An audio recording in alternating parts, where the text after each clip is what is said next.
શું તમે બેંકના છુપા ચાર્જસથી કંટાળી ગયા છો? તો હવે ચિંતા ન કરો. આરબીઆઈ તમારા ખિસ્સા પરના બોજને થોડો હળવો કરી દીધો છે. આ 6 નિયમો દરેક ભારતીય જાણવા ખૂબ જ જરૂરી છે.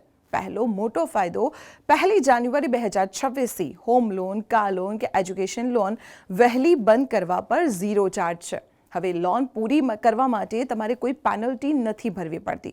જો એટીએમમાંથી પૈસા ન નીકળે અને ખાતામાંથી કપાઈ જાય તો બેંકે 5 દિવસમાં પાછા આપવા પડશે. જો મોડું થયું તો બેંક તમને દરરોજ ₹100 વળતર ચૂકવશે. એપ્રિલ 2026થી મોટા પેમેન્ટ માટે SMS OTPની ઝંઝટ ખતમ થઈ ગઈ છે. હવે ફિંગરપ્રિન્ટ કે ફેસ આઈડી જેવા બાયોમેટ્રિક ઓથેન્ટિકેશન આવશે, જે OTP કરતાં 10 ગણું સુરક્ષિત છે. મિનિમમ બેલેન્સના નામે હવે બેંકો લૂંટ નહીં ચલાવી શકે. જો તમારું બેલેન્સ ઓછું હશે તો પેનલ્ટીને લીધે તમારું ખાતું ક્યારે માઇનસમાં નહીં જાય. બેંક ગમે તેટલો દંડ નહીં વસૂલી શકે.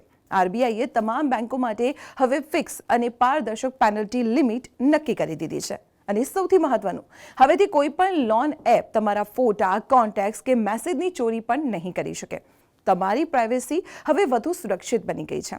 આ માહિતી તમારા મિત્રો અને પરિવારજનો સાથે ચોક્કસ શેર કરજો કે જેથી તેઓ પણ છેતરાય નહીં. અને આવી જ મહત્વની ઇન્ફોર્મેશન માટે જોતા રહો સંદેશ ડિજિટલ.